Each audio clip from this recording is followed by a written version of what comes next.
Mapagpalang gabi po sa ating lahat.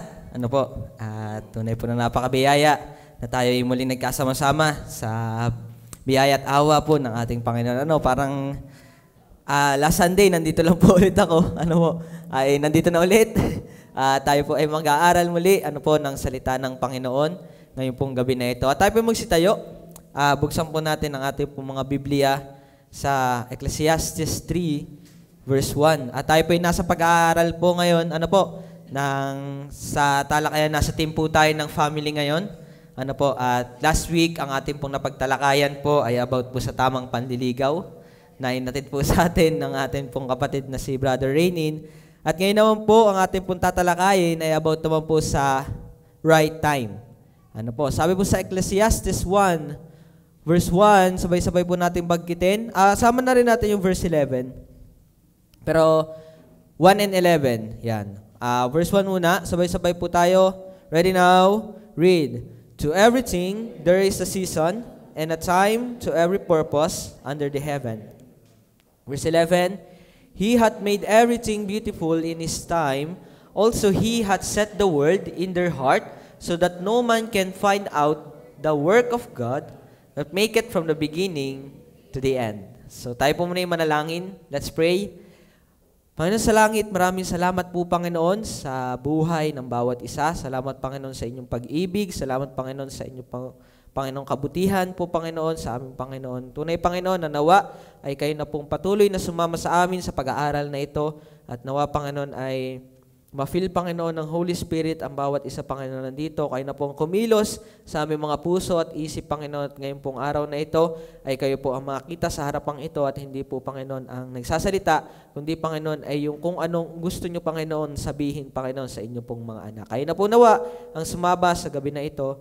Patawad sa mga pagkukulang, pagkakasala. Salamat Panginoon na kayo po ay napakabuting Diyos at soberanong Diyos sa aming mga buhay. Ito po ang samot dalangin sa dakila pong pangalan ng aming Panginoong Jesus. Amen. Di ko alam kung kinakabahan po ako. Ang tagal ko na nag-ano, pero kinakabahan pa rin po ako. Every time na ako po ay nakakapagsalita dito sa una. And ang tawag pa po natin ay isang bagay na hindi ko po, kumbaga sabihin natin ay bilang Kristiyano ay malimit at patuloy. Hindi ko alam kung babagsak pa ako sa ganitong bagay. Pero sa biyaya ng Panginoon ay gamitin po, ang aking pong pag-aaral na ito. Kasi ito naman lately, aking pong mga pinipreach po talaga dito ay yung mga bagay na akin po na wala sa akin. At yung parang hindi ko naintindihan, hindi ko nalalaman, at parang hindi ko lagi napapag-aralan. Pero ngayon, every time na nangyayari yon na ako'y nakapag-aral, na natututo ko, salamat sa biyaya ng Panginoon, na nakikita, na natututo. At sana matuto po ako at tayo po, sa bagay po na ito, ang right time. Actually, hindi lang ako nagkakaproblema dito. Lahat po tayo. Hindi lang po mga kabataan higit, kundi yung mga matatanda din, lalo't higit sa panahon po natin na ito, na ang lahat ng bagay ay instant na. Kaya po sa panahon natin ngayon, talagang problema yung sinasabing timing. Problema na po talaga yung timing.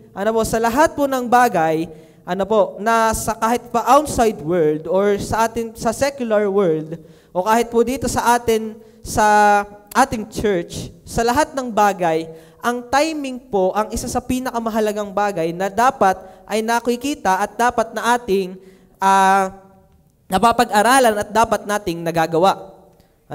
Kasi po sa mundo natin ngayon, lahat na instant. Gusto yung instant na parang wala nang paghihirap. Tingnan nyo, dati maglalakad ka 3 days, maglalakad ka, pupunta ka lamang ng aabutin ng linggo, maglalakbay ka sa ibang lugar, aabutin ka ng taon bago makarating. Pero ngayon, dahil meron na tayong eroplano, meron na tayong barko, meron na tayong sasakyan, at meron na rin tayong mga tren. At higit sa lahat, meron nga po dyan, nakakita sa kanina, na ang Batangas, papuntang Bicol, ay madali na. Kasi meron ng daan, na pwedeng gamitin. Ibig sabihin, gano'n na lamang ang tao na gusto talaga mabilisan. At the same time, maganda naman nga yun. Na may mabilis, pero may narinig ako na ganito, speed is a curse. Mhm. Speed is a curse. Kasi minsan, it limits our vision. Sa sobrang bilis mo, hindi mo namamalayan na nakafocus ka na sa pupuntahan mo, nalilimit, yung dapat nating nakikita. Tingnan mo, pagka sobrang bilis ng tren, hindi nyo na makita na maganda yung tanawin. Diba? May mga ganyan. Na dahil sa sobrang bilis mo, sa sobrang bilis ng pangyayari, hindi mo na naintindihan kung anong nangyari. Merong both side, maganda at the same time, pangit. At kapag ka po ang timing ay mali, malimit dyan ay pangit ang resulta. Tama po? Kaya mahalaga po talaga ang timing. At lalo ngayon, sa ating panahon, na naging problema, lalo po sa aming henerasyon, sa mga bata, kaya hindi na po magtataka kung bakit ay gustong madaliin na lamang lahat ng bagay. Parang nagmamadali, parang laging may humahabol. Kasi nga, lahat ay dapat ay convenience na, lahat ay instant na.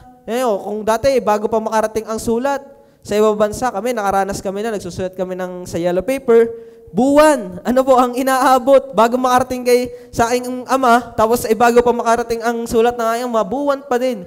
Natapos na, nawala na yung laruan na aking sinasabi, ay tsaka pa, nagpasalamat. So may ganun. Pero ngayon, instant na. So lahat ng bagay ay instant. Timing is a crucial, lalo tigit po sa lahat. Nung ako po yung nag-aaral, sa business, nung ako nasa secular, nag-aaral din po ako sa business world. Timing is crucial for success in various aspect of our life. Lalo tigit po sa business world, sa ganyang mga gawain, timing talaga. Lalo kapag anong magandang time para ikaw ay mag-invest, anong magandang time para ikaw ay magtayo ng business. May mga ganyan po, may mga timing din po yan na inaaral. It determines whether the action are effective or lead to missed opportunities. Minsan dahil nga sala sa timing, minsan ay effective, pero minsan ang nangyayari, nami-miss natin yung mga opportunities na dapat nakikita natin. Kasi minsan napapaaga tayo, minsan napapalate, nawawala yung mga opportunities na yan. Kaya nga po, timing is important kasi una, hindi naman po ito yung point. Parang ito lang yung nakita ko sa pag-aaral, sa word, kung ano nga ba, bakit mahalaga, why timing is so important. So, ang sabi dyan, because of missed opportunities. A late arrival can mean missing a train, a job offer, or a critical business deal. Dahil late ka, minsan dahil napaaga ka, na problema ka pa. Na-miss mo tuloy yung mga opportunities na dapat ay maganda at dapat nakuha mo, pero dahil mali ang timing, nagkaroon ka ngayon ng problema, increased risk. Sabi dyan, acting at the wrong time can lead to waste effort, increased resistance, or even failure. Dahil mali ang timing, lalo't sigit sa mga mechanical, kung hindi ako nagkakamali sa engineering, may mga timing yan na na minsan, kapag dahil mali ang timing, nasasayang, nasisira ang isang bagay. Sabi dyan, acting at the wrong time can lead to waste effort. At ang masama pa niyan, it increase resistance or even failure. Ano ba bang sabi? Why timing is so important? It enhance effectiveness. Sabi po dyan, when done right, timing can amplify the impact of your action, leading to better outcomes with less effort. Tingnan nyo, dahil kanina, mali yung timing, minsan nasasayang yung mga effort natin ginagawa, yung mga lakas natin, yung mga dapat ay nagawa pa natin, pero dahil mali yung timing, ay mali. So, pagka tama yung timing natin, na-enhance yung effectiveness ng ating mga ginagawa. Ang sabi po dyan, strategic advantage. Understanding timing allows you to position yourself for success, especially when opportunities are fleeting or require a specific context. Sabi dyan, understanding timing. Ibig sabihin, kapag talaga inaral mo ang tamang timing, mas makakapwesto ka sa tamang posisyon. Ito pala, dahil pala, meron kaming tinatawag sa business na forecasting na tinatawag, at tinaano doon, kung ano yung maganda, nag-i-strategy kami kung anong maganda, ito ba ay bibilhin na, anong magandang time na bilhin to, ito ba ay pwedeng ganito, pwedeng ganyan, anong time pwedeng mag-inventory, anong time pwedeng mag-restock, mga ganyan, mga forecasting, ano po, at maipuposition mo ang sarili mo sa isang magandang pwesto kung ikaw ay nag-aral or naintindihan mo yung perfect timing, ano po, or makakapag-strategy ka, makakapag-strategize ka ng maayos. Personal and professional growth. Mastering timing involves understanding when to act, when to wait, and when to adapt to changing circumstances. In essence, timing is not just about doing things, but about doing them at the right time to achieve the great result. Ano po? Sa ating personal at ating mga professional growth, mastering timing. Kung tayo po talaga ay tama yung timing, ano po, mas maintindihan natin kailan tayo gagalaw, kailan tayo mag-iintay, at kailan tayo mag-a-adapt sa isang sitwasyon na bigla-bigla na lamang nadating. Dahil alam natin kung ano yung tamang time at tamang proseso ng ng timing. Ano po? So, kailan ba tayo, ang atin naman pong pag-aaral dito, inano ko lang sa inyo kung bakit mahalaga ang timing, okay? Kung bakit mahalaga ang perfect timing. Ano po? So tayo, papasok na tayo. Yan ay meaning or dun sa aking napag-aralan dati, kinuha ko lang ulit, sa business. So punta tayo dun sa ating mismong pag-aaral, which is the right time for relationship. Lalo't higit sa aming mga kabataan. Kailan nga ang right time? Paano mo masasabi na ito na yung tamang panahon? May kailangan ba talaga tayong gawin bago itong right time na ito? Ano yung mga signs? Di ba yan tayo? Lalo tayo mga kabataan. Ano ang sign para masabing time na ba talaga na ako'y magkaroon ng relationship? Time na ba talaga na ako'y manligaw? Time na ba? Kailan ba yung tamang timing na yan? Paano ba natin malalaman kung talagang ito na yung right time na ibinigay ng ating Panginoon? Kasi tama naman ang ating Panginoon, sabi niya sa verse 1, to everything there is a season. So doon pa lang pinakita na, na sa lahat ng bagay ay may panahon.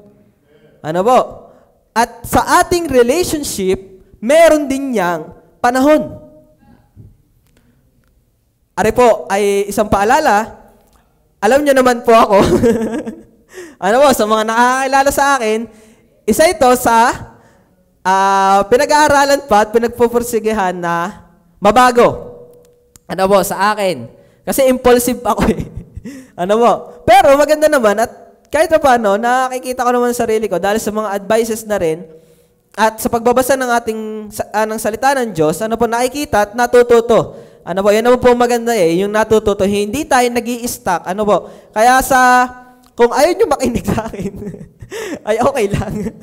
Hindi ko na kayo anuhin. Pero sana po ay makinig kayo at sana ang makita nyo talaga dito ay ang salita ng Diyos ang umiimik. At hindi ako at hindi yung aking pagkatao. Kasi kung ako talaga titingnan nyo, ay wala talaga ako sa ganyang aspeto. At pinag-aaralan ko pa ang ganyang aspeto. So tayo ay pupunta doon sa season.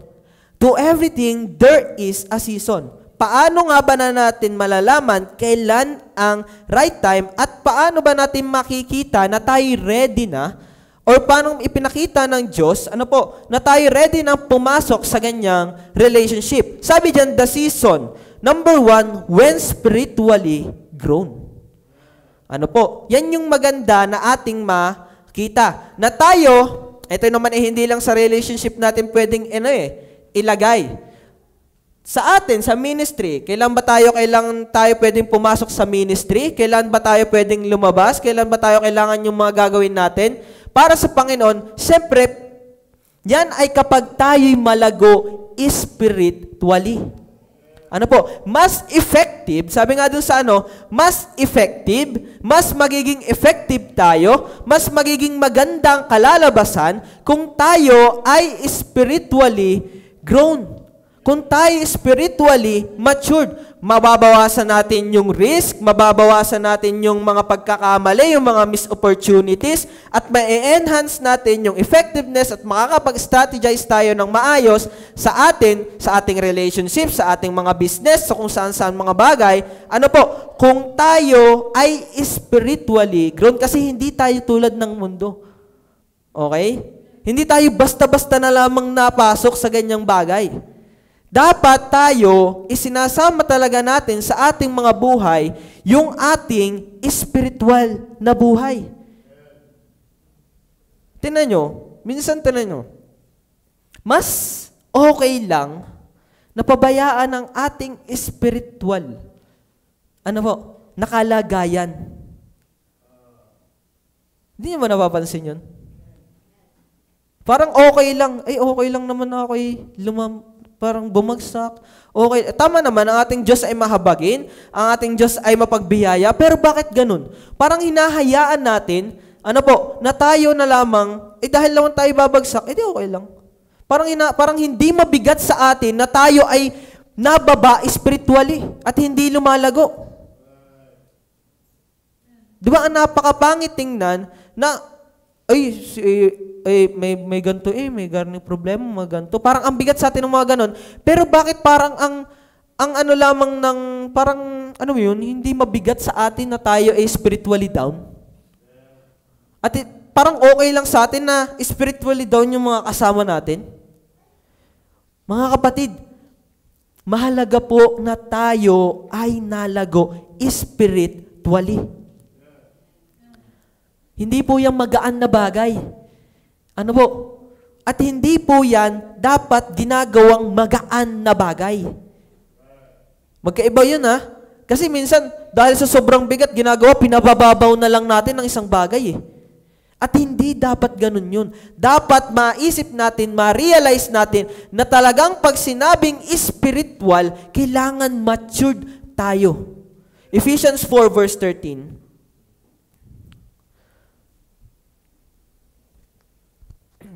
Till we all come in the unity of faith and the knowledge of the Son of God unto a perfect man, unto the measure of the stature of the fullness of Christ. Tingnan niyo po yan, ang sabi diyan, pag tayo, ay nag-unite through our faith and we have the knowledge of our Lord Jesus Christ, we may be a perfect man.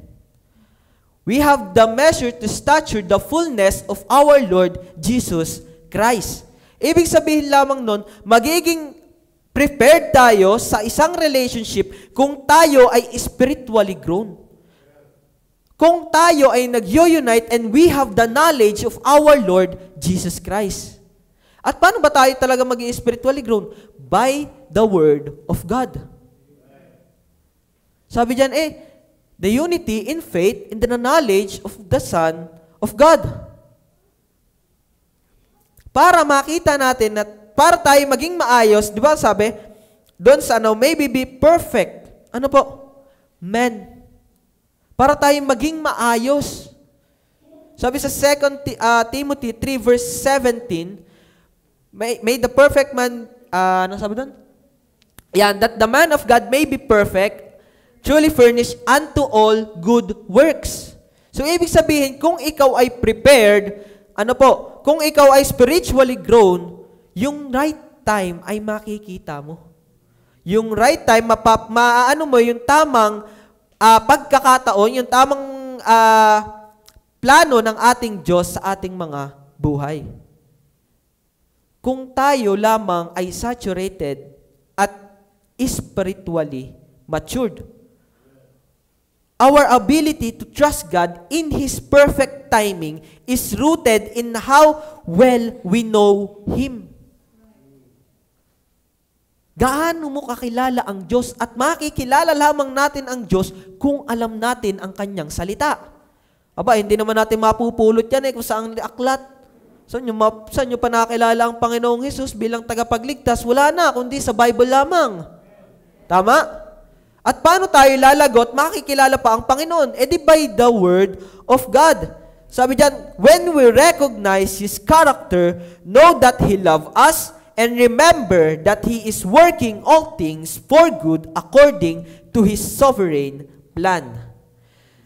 Then we can trust His timing the best. Kung alam natin na ang Diyos ay mabuti, kung alam natin na ang Diyos ay soberano, kung alam natin na ang Diyos ay faithful, at alam natin na control niya ang lahat, maiintindihan natin, pagtitiwalaan natin yung timing ng ating Panginoong Diyos.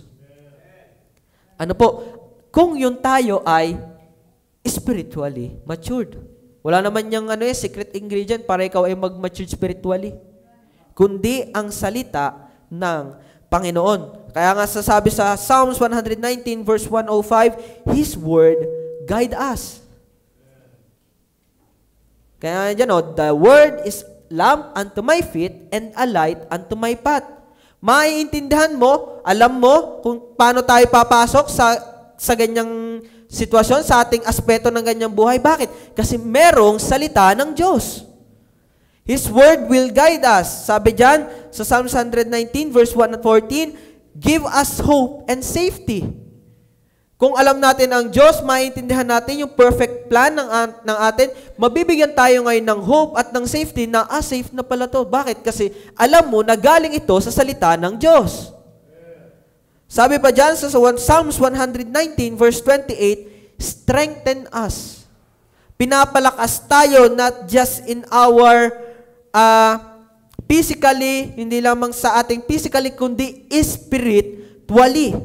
And make us wise. Psalms 119 verse 97 to 100.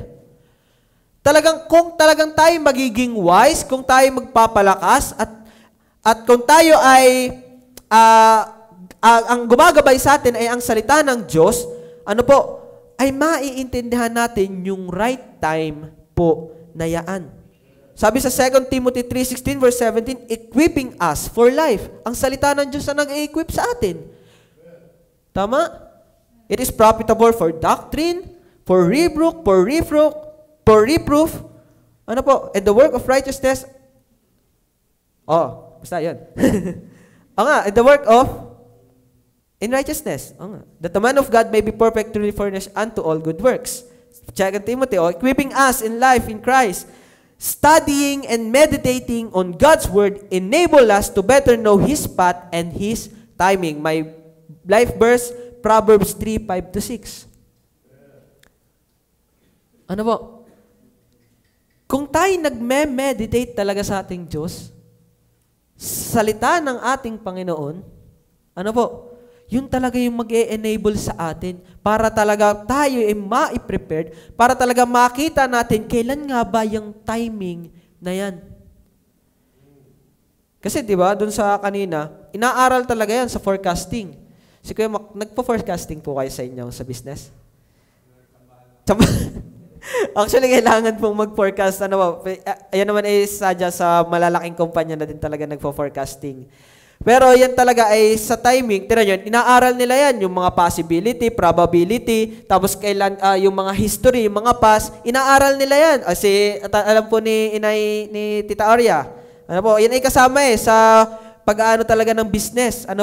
Yung forecasting. Ibig sabihin, kung doon pa nga sa secular, sa outside world, ay ganyan kung paano aral kung paano maano yung strategic, at mataman yung tamang timing, yung right time, paano natin malalaman yung right time to this time?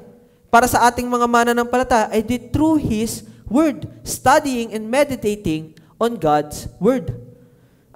So dyan, ipinapakita po talaga na paano tayo in the season na tayo ay nasasabi natin na right time na, we must, when we are spiritually grown. Kailangan talaga po ay tayo spiritually matured. Kasi mahirap naman pumasok sa isang relationship, na hindi matured spiritually. Kayo ay, ewan ko kung anong ginagawa nyo. Kung hindi kayo parehas, kayo ay naghihilahan lamang pababa. Kasi dapat yung relationship nyo nagdadala sa inyo sa Panginoon. Parang Wala pa po akong experience dyan. Puro tsuri pa lang yan. Pero bakit ko nalaman yan? Dahil sa salita ng Diyos. Diga? Yan ang mahalaga ng salita ng Diyos. Kahit hindi mo pa nararanasan, may salita tayo ng Diyos. Diga? Yan yung maganda. At dyan po dyan sa Proverbs 31:10-31, kung kanina puro lalaki yung parang dapat yung babae din. Dapat naging maayos spiritually rin ang babae. Kayo naghahangad ng maayos, kayo hindi maayos. Mahirap yan. Ano po? Wala nga kayong makakita niyan. Tapos madidisappoint kayo. Ano ang inyong buhay? Di ka? Naghahangad. Tama naman po. Di ka? Sabi ng Bible yan. Naghahangad kayo. Kayo gaya yung Proverbs 31 mo man. Di ka? Buti pa to, si Romel. Nakahanap. Joke lang.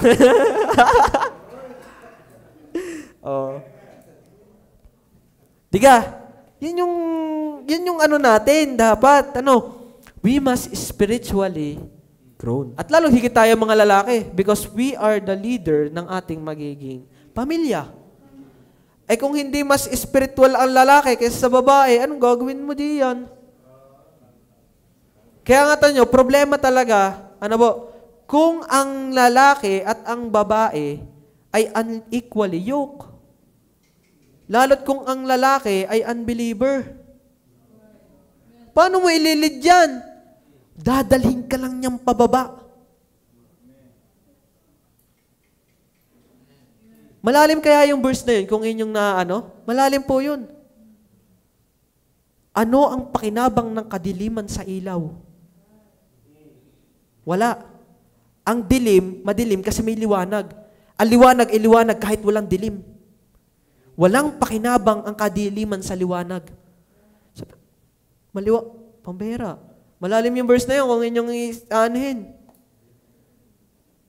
Kaya maigi, pag-pray natin yung mga ganyang bagay, At nawa ay hindi na tayo dumating sa ganung point ng ating buhay. Kaya, mahalaga kasi kung alam natin ang salita ng Diyos, hindi tayo mapupunta dyan. Kung tayo spiritually matured, kaya mahalaga na patuloy tayo nagbabasa at nagdi-devotion ng ating mga buhay.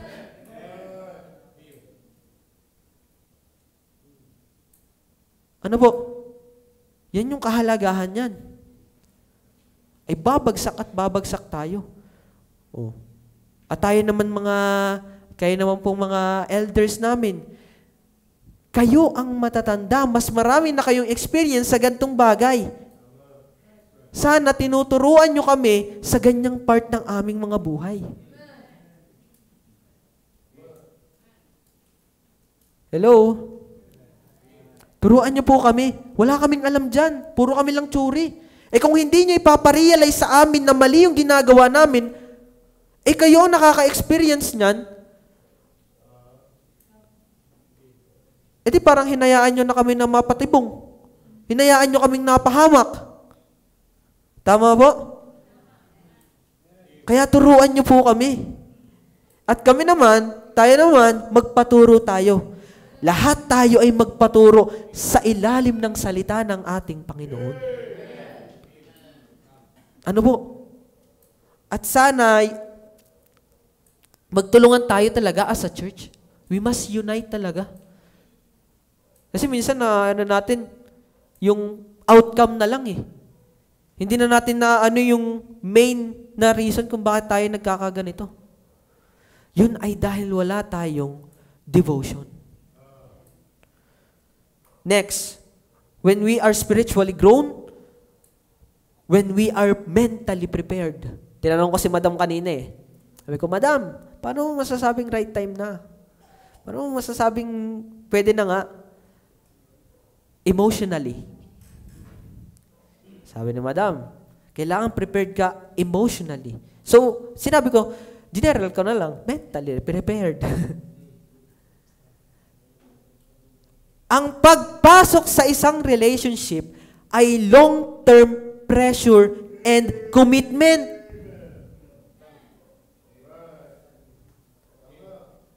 Kung hindi ka mentally prepared, Pamera. A big yes daw. Sabi. Tingnan niyo po. At tingnan niyo, amen na amen nakakaranas. Eh kung hindi natin naiintindihan na kami dapat ay mentally prepared, eh paano kami? Sorry. Di ka po? Mahalaga po yan.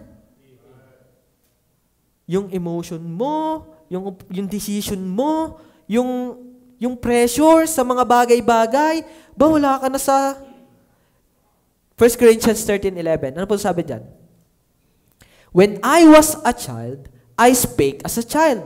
I understood as a child. I thought as a child, but when I became a man, I put away childless things. Dapat mentally prepared na tayo. Eh, papasok ka na pala dyan sa relasyon na yan. Eh, bakit parang isip bata ka pa din? Bakit umasta kay parang bata ka pa rin? Ano yun, ikaw pa ang gustong binibaby? Ay, lalo kong lalaki, sabi, but when I became a man, I put away childish things. Eh, bakit parang ikaw pa dapat ang suyuin?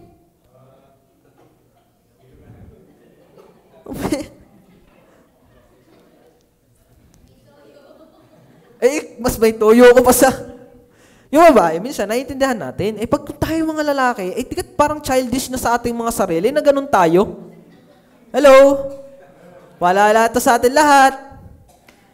Hindi na tayo bata. At tayo ng mga bata, kung tayo natanda, eh put away those childish things. Kagalgal.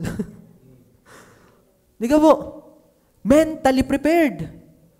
Ikaw ang maglilid eh. At kayo namang mga babae, kayo ang magko-comfort. Eh kung hindi kayo prepared sa mga nararanasan nyo, paano nyo i-comfort yung mga asawa nyo? Hello? Uy, mabigat po ang ginagawa ng mga ama. Ako po'y ranas ko yan as may ama po ako na nahihirapan. At nakikita ko, kapag ang aking mga magulang ay nag-aaway at nare-realize ko, no, habang natanda ako, okay, ganun pala yun.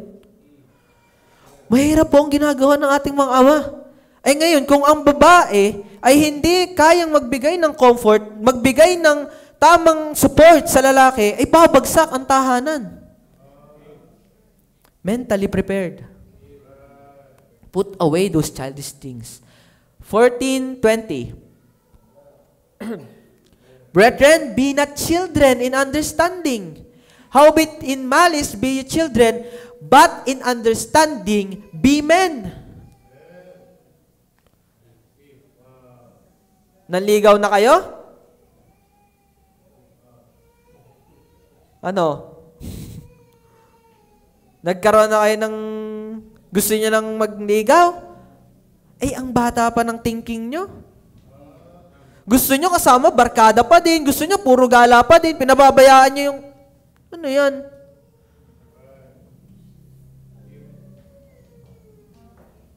Be not children in understanding. Marunong dapat umunawa. 1 Peter 3:1-8. Likewise, ye wives, be in subjection to your own husband. Paano kayo magsasubject kung hindi kayo mentally prepared? Ay mas matapang pa kayo sa inyong mga asawa. Hindi, ako ang asawa. Lalo ngayon sa ating panahon, under ang lalaki. Pwede ba yun? Ayan sabi, subjection. Babae dapat ang nasa ilalim. Hindi ang lalaki ang nasunod. At kayo naman mga lalaki, love. Sabi dyan sa verse 2, love. Oh, vice versa. Vice versa. Eh, paano kayong mamahalin? Eh, kung hindi naman kayo nagsasubject. At paano naman kayo magpapasubject yan kung hindi nyo naman minamahal? Vice versa. Diga? Oh. Hindi yung pagsasahod lang, tsaka mabait.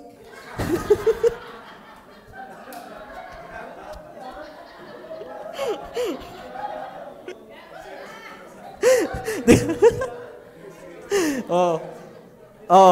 Umira, mahirap yan.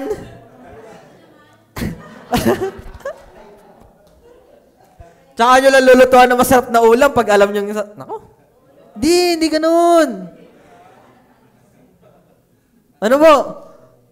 So doon pa lang, makikita natin, dapat mentally prepared tayo. Next, Colossians 3 verse 12.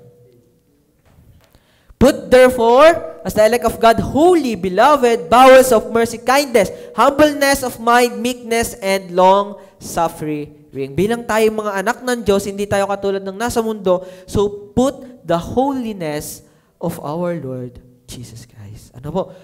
Be holy, beloved, bowels of mercy, kindness, humbleness, mind, meekness, and long-suffering. Kaya nga sabi ko kanina, long pressure and commitment ang relationship. Ngayon, kung wala tayo niyan, mahirap. Philippians 3 verse 18.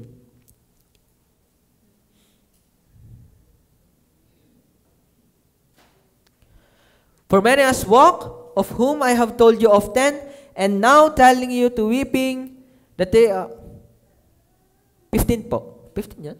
Ba't diba? Yung as many as be perfect, thus be minded. Ano po? Kung tayo ay maging, ang idea, ay tayo ay magkaroon ng Christ-like minded. Okay? So next po, when we are the right time, when we are spiritually grown, mentally prepared, mentally matured, and then next is physically prepared. Ito yung naging sa amin, na paalala, may nagpaalala sa akin. Pumili ka naman nung sabi po dyan, sa Proverbs 4:27, tingnan po yan. Prepare thy work without and make it fit for thyself in the field, and afterwards build thine house. So yung sabihin, talagang dapat bago ka mag-build ng sarili mong bahay, ng sarili mong pamilya, kailangan you are physically fit. At hindi lamang yon, you are financially prepared. Mahirap yun. Magkakasal kayo, magkakaroon ng anak. Ako nga, wala pang problema na sa pera. Paano pa kaya? Sa sarili ko pa lang yun. Paano pa kaya kung may kasama ako? Saka kukuha sa magulang mo. Physically prepared. Kasama dyan na tayo'y aalis sa ating mga magulang. Matured, malaki ka na. Alam ka naman, nasa bahay ka pa ng magulang mo. Ano yun? Mama, pahingi pang gatas na aking anak. Mama, pahingi pang yung check up lamang. Huy, nangyayari po yan. At hanggang ngayon ay ganyan pa din. Lalo sa kultura ng Pilipino na ayaw umalis sa mga magulang. Umira, sa isang bahay, sino doon? Nagsiksik ka na. At totoo po yan. Nasa bahay pa rin ang kanila mo. Galing siko. Tingnan mo, tumingin na lang kayo doon. Ano po? 1 Timothy 5 verse 8. But if any provide not for his own, and especially for those of his own house, he hath denied the faith, and is worse than an infidel. Tingnan nyo yun. Kung hindi mo kaya mag-provide sa iyong sarili, ay lalo pa sa iyong sariling bahay, ay parang dininay mo na yung pananampalataya mo at mas malala ka pa sa mga taong makasalanan. Mabigat po yan. So, we must physically prepared. Ang pagpunta po sa isang relationship ay hindi madaling bagay. 1 Corinthians 7 verse 3. 5, let husband render unto the wife due benevolence, and likewise also the wife unto the husband. Verse 4, the wife hath not power of her own body, but the husband, and likewise also the husband hath not power of his own body, but the wife. Physically prepared. Dapat handa ka na ibigay mo ang sarili mo sa tao na iyong mapapangasawa. Mahirap po yan. Parang madali lang. Pero bakit binanggit ng Bible kung ganyan? Kung ganyan lang kasimple. Di ka? Hindi naman babanggitin ng Bible kung natural yan. Di ka po? Verse 5. Defraud ye not one the other, except it be consent for a time, and that we may give yourself to the fasting. Ano pa natin sinasabi ni Pastor? Give yourself to the fasting and prayer, and come together again, that Satan tempt you not for your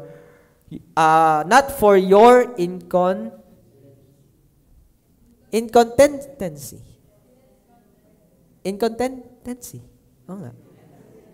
Yun, okay. May problema ka sa English. Ano po? So, doon ipinapakita lamang, na dapat, the season for the right time, kailan nga ba yung right time? When you are spiritually grown, when you are mentally prepared, and physically prepared. So talagang ipinapakita po dito, na tayo dapat ay maging handa. At yan naman ay matatalakay. Paano nga ba tayo magiging handa? Yan po ay matatalakay sa mga susunod. Pero ito yung mga bagay na kailangan natin for the right time. Next is, sabi dyan sa Ecclesiastes 3 verse 1, to everything there is a season and time to every purpose under the heaven. So ano yung purpose ng right time? Number 1 is to enjoy God design. Ano yung purpose ng right time? Bakit kailangan nasa tamang timing tayo sa plano ng Diyos? Kasi may disenyo ang ating Panginoon. Ano po? Talagang ang dapat, ang disenyo, may design ng Diyos eh. May plano ang Diyos. Kaya nga may plano, at ganun din, may plano ang Diyos sa taong, sa mag-asawa. At dapat yung design na yon ay boundary lamang ng marriage. Hindi before, kundi after marriage. May disenyo ang Panginoon, wag nating sirain. At we will enjoy that kung tayo ay nasa tamang panahon. That is the purpose kung bakit kailangan nasa timing tayo. To enjoy talaga God design. Sabi po dyan sa verse 11 to 13, tingnan niyo po. He had made everything beautiful in His time. Also, He had set the word in their heart. Inano ko yung word dyan, ang mas maganda palang naging pala dyan, eternity or infinity. Ibig sabihin? Set the word in their heart so that no man can find out the work of God, that God make it from the beginning to the end. Verse 12, I know that there is no good in them, but for man to rejoice and to do good in his life. Tignan nyo, man will rejoice talaga kung talagang ang natin, ay alam natin na ito ay sa disenyo ng ating Panginoon. Verse 13, sabi po dyan, and also that every man should eat and drink and enjoy the good of all his labor. It is the gift of God. So yan talaga galing sa Diyos at disenyo ng Diyos. At kung tayo ay talagang nasunod sa disenyo ng Diyos, ay mas may enjoy natin yung right time na yan. Wala kayong regret. Yun yung mahirap pag nagkaroon kayo ng regret. Ay, dapat pala ganun. Ay, dapat pala ganito. Matuto na tayo sa past mistake ng iba. At meron tayong salita ng Diyos na mag-guide sa atin to do the right thing. So we must enjoy God design. We must wait for the right time. Psalms 139 verse 14. I will praise thee, for I am fearfully and wonderfully made. Marvelous are thy works, and my soul knoweth right well. Paano natin malalaman ang ating mga kaluluwa yan? Sa salita ng Diyos. At kapag naintindihan natin yung disenyo ng Diyos, mas ma-enjoy natin na mag-intay for the right time. Diba? At pag nandun na tayo, mas ma-enjoy natin, ito na yung kasagutan ng Panginoon sa aking panalangin. O, diba? Kasi alam mo, nag-entay ka at nakinig ka sa salita ng Diyos. Mas ma-enjoy mo ngayon yung perfect plan ng Diyos sa iyo. Mas mapapupurihan mo pa ang Diyos. At yung next is to trust God. Tingnan nyo, kung tayo ay nag-aano tayo nag-aano ng right time, mas pagtitiwalaan natin ang Diyos. Kasi bakit? Hindi naman natin alam kung anong meron. Ang Diyos lang ang nakakaalam. So yung sabihin, makakapagtiwala talaga tayo sa Diyos. Bakit? Kasi alam mo na ang Diyos ay faithful, na alam mo na ang Diyos ay sovereignty God, at alam mo na ang ating Diyos ay mabuti. Ngayon, kung ikaw ay nag-pray, kung ikaw ay gusto mo na talaga pumasok dyan, at kung gusto mo talaga na ikaw ay magano, you will trust God more. Yan yung masarap. Diba? Amen. Oh, talagang malalakas ang amen ng ano. Yung nagtitiwala sa Panginoon. Yung hindi na undergo, yung ang tawag doon, ang tawag doon, nadaan sa ilalim. Ano tawag doon? Ha? Underground plan, hindi yung pailalim dumali, yun. Hindi yung pailalim dumali. Yung alam mo na talagang ikaw ay nagtitiwala sa Diyos para makuha yung isang bagay na hinihingi mo. Diga? Hindi yung pailalim ang gana, mahirap yun. Pangit yun. Pangit yun. Pangit yun. Kasi pangit talaga yun. Kaya trust on God. Ano? Kailan kayo magtitiwala sa Diyos? Kailan mo kaya pagkakatiwala sa Diyos? Yang iyong ginagawa na yan. Jeremiah 29:11. Sabi po dyan, for I know the thoughts that I think toward you, saith the Lord. Alam ng Diyos. Thoughts of peace and not of evil, and to give you an expected end. Kaya kung talagang sa Diyos tayo maniniwala, magtitiwala, alam ng Diyos. Ano po? Sabi pa dyan sa next verse ay, sa Romans 8:28, and we know that all things work together for good to them that love God and to them who are called according to His purpose. Kaya trust on God. Tayo magtiwala sa Panginoon. Ano po? Talagang tayo ay mag-ano sa ating Panginoong na ibibigay yung mga bagay na ating hinihingi on the right time. May tamang panahon sa lahat ng bagay. Ano po? Sabi nga dyan diga sa verse, time to every purpose under the heaven.